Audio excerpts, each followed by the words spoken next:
அவினாஷனா, நீ என்ன பேசுறன்னு தெரிஞ்சுதான் பேசுறியா? அவங்க யாரு? நம்ம அம்மா. அவங்கள போய் இப்படி எல்லாம் பேசிட்டு இருக்க? இங்க பாரு கிரேஷ், என்ன விஷயம் தெரியாம இந்த பிரச்சனைக்கு வராத. நாளைக்கு உனக்கு ஒரு பொண்டாட்டி வந்தாலும் அவளையும் இப்படி பண்ணா நீ சும்மா இருப்பியா? அவங்க அப்படி என்ன பண்ணிட்டாங்க? என் பொண்டாட்டிக்கு நகைலாம் போட முடியாதுன்னு சொல்றதுக்கு அவங்க யாரு? எப்படிலாம் பேசியிருக்காங்க தெரியுமா அவந்திகாவையும் அவங்க அம்மாவையும்? இதெல்லாம் கேட்டுட்டு என்ன சும்மா இருக்க சொல்றியா? ஓ, இதெல்லாம் இவங்க சொல்லி கொடுத்துதான் நீ கேக்குறியோ? புரிஞ்சிருச்சு. இங்க பாரு கிரேஷ், அவங்க சொல்லி கொடுத்து நான் கேட்குற அளவுக்கு சின்ன குழந்தை ஒன்றும் இல்லை. நான் எனக்கு உலகம் புரியாம இல்லை, எனக்கு எல்லாமே தெரியும். அவ என்ன நம்பி வந்திருக்கா, அவளை போய் என்னென்ன வார்த்தைலாம் பேசியிருக்காங்க இவங்க. அவினாஷ், பேசாதீங்கம்மா, உங்ககிட்ட பேசுறதுக்கே எனக்கு விருப்பம் இல்லை. உங்க பெரிய மருமகளை எப்படி கை மேல வச்சு தாங்குறீங்க, அந்த மாதிரி என் பொண்டாட்டியும் நீங்க தாங்க வேணாம்? சரி, அந்த அளவுக்கு பார்க்கலன்னா கூட அட்லீஸ்ட் ஒரு மனுஷியா மதிச்சா போதுமே. நம்ம வீட்டுல வேலை செய்யறவங்க எதிர்க்கெல்லாம் எப்படி பேசிருக்கீங்க? அதுவும் அவந்திக்கு அவங்க அம்மாவை கொஞ்சம் கூட மதிக்கல. அவங்க இந்த வீட்டு சம்மந்தி, என்னோட மாமியாரு, அந்த மரியாதை கூட இல்லாம அவங்களையும் கண்ணாபின்னான்னு பேசியிருக்கீங்க. அவினாஷன்னா, பார்த்து வார்த்தையை விடு, சொல்லிட்டேன். பின்னாடி நீ ரொம்ப வருத்தப்படுவ. இங்க பாரு கிரேஷ், இந்த பிரச்சனைக்கு உனக்கும் சம்மந்தம் இல்லை, நீ வாய் மூடிட்டு போ. கிரேஷ் இப்படி வாப்பா, அவன் என்ன சொல்றானோ சொல்லட்டும். அம்மா, நீங்க என்னம்மா இவனுக்கெல்லாம் பயந்துட்டு இருக்கீங்க? பேசாம நீங்க உள்ள போங்க, நான் பாத்துக்கிறேன். உள்ளெல்லாம் போக கூடாது, எனக்கு ஒரு பதில சொல்லிட்டு போட்டோம். என்ன பதில் சொல்லணும்? என் மாமியார் அசிங்கப்படுத்தினதுக்கும் என் பொண்டாட்டி அசிங்கப்படுத்தினதுக்கும் இவங்க எல்லாரும் எதிர்க்கும் அம்மா இவங்க 2 பேர்கிட்ட மன்னிப்பு கேட்டே ஆகணும். டேய் அண்ணா, உனக்கு என்ன பைத்தியமா? யாருக்கிட்ட மன்னிப்பு கேட்கணும்? கிரேஷ் வேணாம்பா. என்னம்மா வேணாம்? என்ன வேணாம்? இவன் இஷ்டத்துக்கும் பேசிட்டே போவான், என்ன சும்மா இருக்க சொல்றீங்களா? அவினாஷண்ணா, நீங்க பேசுறது கொஞ்சம் கூட சரியில்லைண்ணா. இங்க பாரு சஞ்சு, நாளைக்கு நீ கல்யாணம் பண்ணிட்டு போற இடத்துல உன்னையும் அம்மாவையும் இந்த மாதிரி உங்க மாமியார் நடத்தினாங்கன்னா அப்போ உனக்கு எப்படி இருக்கும்? எங்களெல்லாம் வந்து கேட்க சொல்லி கால் பண்ணி சொல்ல மாட்டேன்? அண்ணா, அதுக்கும் இதுக்கும் என்ன சம்பந்தம்? ஏன்னா இப்படி பேசுறீங்க? எல்லாம் ஒண்ணுதான் சஞ்சு, நீயும் பொண்ணுதான் அவளும் பொண்ணுதான். அவினாஷ் தம்பி, உண்மை எதுவும் தெரியாம நீங்க பேசிட்டு இருக்கீங்க. இங்க பாருங்க அண்ணி, உங்க மேல நிறைய மரியாதை இருக்கு, தயவு செஞ்சு பேசாதீங்க. உங்களுக்கு அம்மா என்னெல்லாம் பண்ணியிருக்காங்கன்னு நான் பார்த்துட்டு தான் இருக்கேன். இந்த வீட்டில் உங்களுக்கு எவ்வளோ மரியாதை இருக்குன்னு நான் பார்த்துட்டு தான் இருக்கேன். அந்த மாதிரி என் பொண்டாட்டியும் மதிப்பாங்க, என் பொண்டாட்டிக்கும் எல்லாம் செய்வாங்கன்னு தான் நான் அவளுக்கு ப்ராமிஸ் பண்ணியிருந்தேன். ஆனால் அம்மா இவ்வளோ சீப்பாக நடந்துப்பாங்கன்னு எனக்கு தெரியாது. ஐயோ அவினாஷ் தம்பி, அத்தை எல்லாரையும் ஒரே மாதிரி தான் பாக்குறாங்க. அதை நீங்க சொல்லாதீங்க அண்ணி, உங்களுக்கு நல்லா பார்க்குறாங்களே அதை மட்டும் சொல்லுங்க. என் பொண்டாட்டி எப்படிலாம் நடத்துறாங்கன்னு எனக்கு தெரியும் அண்ணி. என்ன அவினாஷ், என்ன அப்படி மட்டும் குறைச்சலாம் நடத்திட்டாங்க உங்க பொண்டாட்டிய சொல்லுங்க. இங்க பாருங்க ஐஷு, இந்த வீட்டுக்கு நீங்க வாழ வந்திருக்கீங்க. அர்ஜுன் உங்களை எப்படி நடத்துறாரு, கையில வச்சு தாங்கல? அந்த மாதிரி தான் என் பொண்டாட்டியை நான் பாத்துக்கணும்னு ஆசைப்படுறேன். இதுல என்ன தப்பு? ஏங்க, நீங்க பொண்டாட்டிய வச்சு நல்லா பாத்துக்கோங்க, அதுல ஒன்றும் தப்பு கிடையாது. ஆனா மொத்தவங்களை ஹர்ட் பண்ண கூடாதுல்ல. நான் மொத்தவங்களை ஹர்ட் பண்ணலங்க, என் பொண்டாட்டி ஏன் மதிக்க மாட்டீங்கன்னு தான் கேக்குறேன். அப்ப இவ ஹர்ட் ஆகுறால? நீங்க ஒன் சைடே பேசுறீங்க அர்ஜுன். மொத்தமா என்ன விஷயம் நடந்ததுன்னு கேட்டு விசாரிச்சு அப்புறமா பேசுங்க. இதுல விசாரிக்கிறதுக்கு என்ன இருக்கு?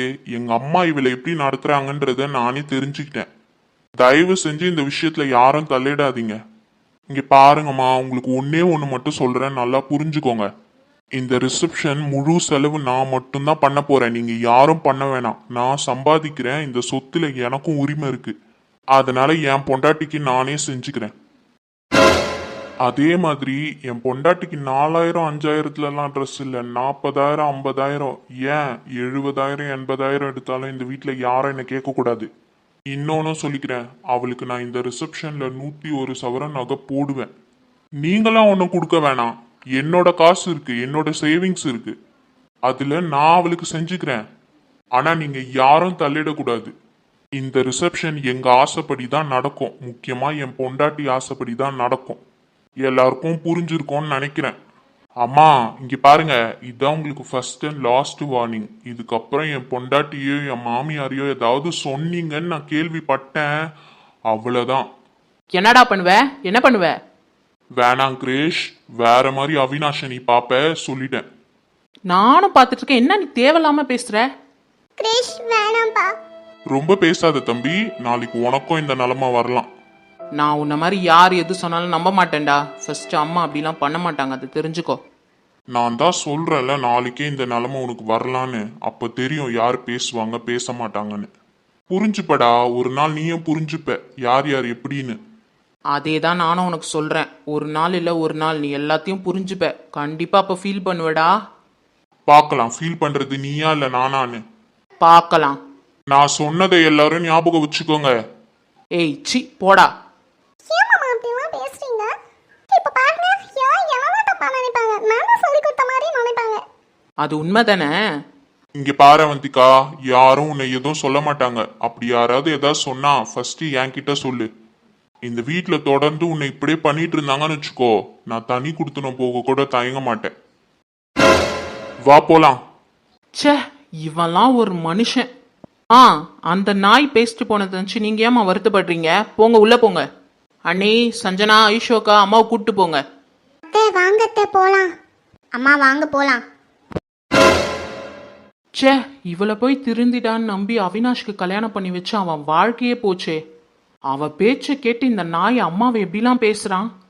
இதை இதோட விடக்கூடாது. கண்டிப்பா அவந்திகா இன்னும் என்ன வேணாலும் பண்ணுவா. பார்க்கலாம் அவந்திகா, ரிசப்ஷன் நீ நினைக்கிற மாதிரி நடக்குதா இல்லை நாங்கள் நினைக்கிற மாதிரி நடக்குதான்னு பார்க்கலாம். அம்மா என்ன பாருங்கம்மா, ஏமா ஃபீல் பண்ணிட்டு இருக்கீங்க? அத்தை வருத்தப்படாதீங்க அத்தை. அம்மா, அவன்லாம் ஒரு ஆளு, அவன் பேசுனதுக்கு நீங்க ஃபீல் பண்ணிட்டு இருக்கீங்க. அதுக்கு தான் நான் அப்பவே சொன்னேன் அர்ஜுன் கிட்ட இந்த விஷயத்த சொல்லலான்னு. அப்பவே அர்ஜுன் கிட்ட சொல்லியிருந்தா இப்ப இந்த அளவுக்கு வந்திருக்குமா? சொல்லுங்கம்மா. அவங்க கிட்டலாம் சொல்லி என்னம்மா பிரயோஜனம்? நான் என்னெல்லாம் நடக்கக்கூடாதுன்னு நினைச்சனோ அது எல்லாமே நடந்துட்டு இருக்கு. இன்னும் அவங்களுக்கு தெரிஞ்சு அவங்க எல்லாம் வருத்தப்படணுமா சொல்லு? உங்க எல்லார்கிட்டயும் நான் கெஞ்சி கேட்டுக்கிறேன், தயவு செஞ்சு இந்த விஷயத்த அவங்க 3 பேர்கிட்ட சொல்லிடாதீங்க. கண்டிப்பா அவங்க 3 பேரும் தாங்க மாட்டாங்க. இன்னும் நீங்க இப்படியே சொல்லிட்டு இருங்க, அவங்கள அப்புறம் எதுவுமே கேட்கவே முடியாதுமா. இல்ல ஐஷுமா, இதுக்கு மேல நம்ம என்ன சொன்னாலும் அவங்களுக்கு புரியாது. அவங்களா திருந்தினாதான் உண்டு. அவங்க 2 பேரை பத்தி எனக்கு வருத்தம் இல்ல, ஏன் அவினாஷ் இப்படி பேசிட்டானே என்ன, அதுதான் எனக்கு ரொம்ப வருத்தமா இருக்கு. இவங்க எல்லாரையும் விட ஒரு படி அதிகமா என் மேல பாசம் வச்சிருப்பான். அவன் எந்த இடத்துலயும் என்ன விட்டு கொடுக்க மாட்டான். இவங்கெல்லாம் கூட ஒருத்தருக்கு ஒருத்தர் சண்டை போட்டுப்பாங்க, ஆனா அவன் யாரு கூடயும் சண்டைக்கு போக மாட்டான். அப்படிப்பட்ட என் அவினாஷ் எப்படி மாத்திட்டாங்க பாத்தியா? ஆமாமா, நான் கூட அவந்திகாவை என்னமோ நினைச்சேன், ஆனா அவ கீர்த்தனாக்கும் மேல இருக்கா.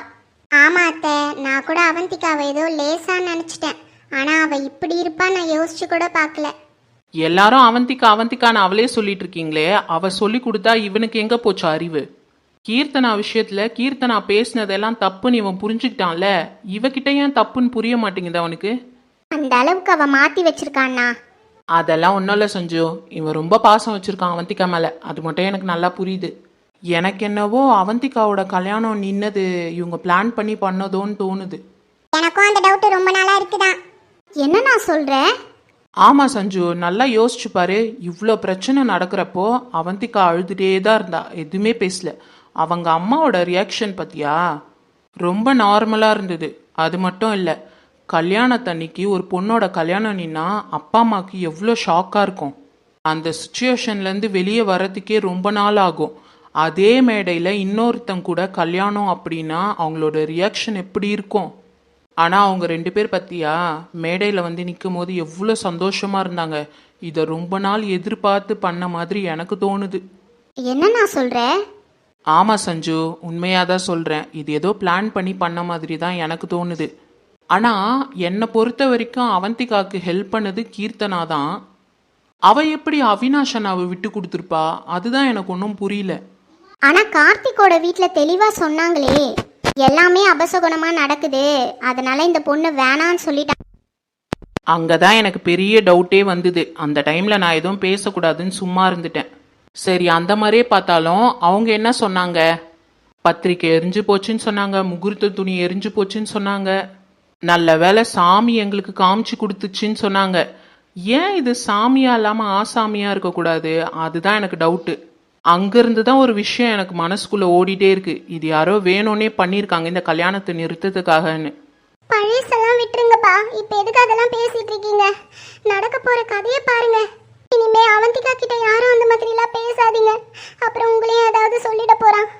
மா, இதெல்லாம் ஓவர்மா. நாங்க இந்த வீட்டில் பிறந்தவங்க, அவன் கூட பிறந்தவங்க, எங்களை சொல்லலாம் அவனுக்கு ரைட்ஸ் இல்லை. அவன் பொண்டாட்டிக்கு அவன் சப்போர்ட் பண்ணா பண்ணிட்டு போறான், அதுக்காக எங்களை திட்டுவானா அவன்? அண்ணா நாளைக்கு அச்சு வீட்டுக்கு வரேன்னு சொல்லியிருந்தா அவளை வர வேணான்னு சொல்லு. ஏன் சஞ்சு? அவந்திகா வேணும்னே ஏதாவது சண்டை இழுப்பா அச்சுவன்னு எனக்கு தோணுதுண்ணா.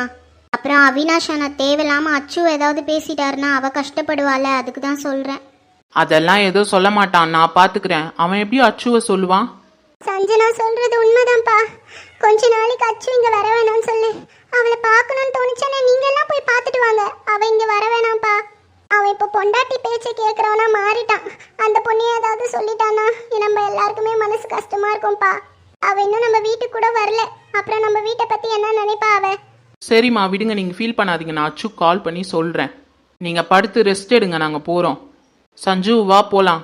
அம்மா பார்த்துக்கோங்கம்மா, நாங்க போறோம். நீங்க தூங்குங்க நல்லா, எதை பத்தியும் யோசிக்காதீங்கம்மா. சரிம்மா, தயவு செஞ்சு உங்க அப்பா கிட்ட, உங்க அண்ணா கிட்ட, உங்க அர்ஜுன் மாமா கிட்டலாம் ஏதோ சொல்லிக்காத சஞ்சுமா. இது எல்லாருக்கும் தான் சொல்றேன். சரிம்மா, நாங்க சொல்ல மாட்டோம், நீங்க ரெஸ்ட் எடுங்க.